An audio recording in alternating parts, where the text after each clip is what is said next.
Want to shop in your preferred language? Here's how to switch languages on the Zara app. First, open the Zara app on your device. Now tap on your profile icon located at the bottom right corner of the screen.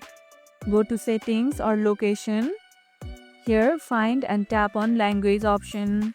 From the list that appears, choose your preferred language and the app will update automatically. It's a simple way to make sure you are reading products details and sizes in a language you are comfortable with. Some regional Zara stores only support select language, so you may need to switch regions first to access your language. What language do you shop in? Drop it in the comments below.